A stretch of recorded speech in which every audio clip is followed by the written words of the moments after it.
কোরআন দিয়ে যদি তোমরা চরিত্র গঠন করো তোমরা জাতির সম্পদ। আর কোরআন যদি না বোঝো, কোরআন যদি অনুশীলন না করো, জাতির জন্য তোমরা আপদ। আর আপদের উপরে বিপদ, বিপদের উপরে মুসিবত।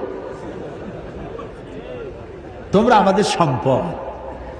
এই সম্পদ আমি বলছি না, আমার রাসূল বলেছেন। সুবহানাল্লাহ বলেন। আরে ভাই কও না সুবহানাল্লাহ। আল্লাহর নবী বলেছেন, উসিকুম বিশ-শাবাবি খায়রা ফাইন্নাহুম মারাক্তু আফইদা লাকাদ বাসানি আল্লাহু বিল হানিফিয়্যাতি সামহা ফাহালাফানি আশ-শাবাব ওয়া খালাফানি আশ-শুয়ুখ।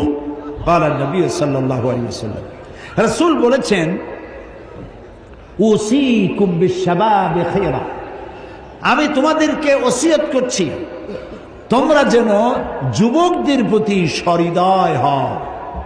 আমাদেরকে বলতেছে, আমরা যারা বড়, আমাদেরকে রাসূল নির্দেশ করেছেন যুবকদের প্রতি সহৃদয় হতে।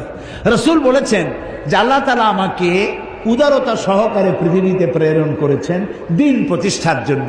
আর এই দ্বীন প্রতিষ্ঠার কাজে আমাকে যারা সাহায্য করেছে তারা সব যুবক।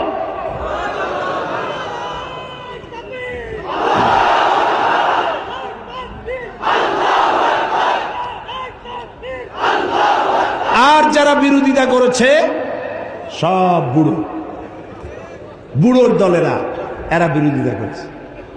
এখন আমার মতো বুড়া যারা আছেন, দাড়ি দাড়ি পাইকে গেছে, আপনারা কি নারাজ হচ্ছেন নাকি? না, আমরা ওই যৌবন কালটা কাটাই আসছি। জি, ওই পর্যায়টা আমরা পার হয়ে এসেছি। তবে আমরা যৌবন কালে আল্লাহর সাথে, আল্লাহ রাসূলের সাথে বেয়াদবি করিনি, আলহামদুলিল্লাহ। আমরা দ্বীন প্রতিষ্ঠার জন্য আমাদের জীবনকে ওয়াকফ করেছি, আলহামদুলিল্লাহ। যুবক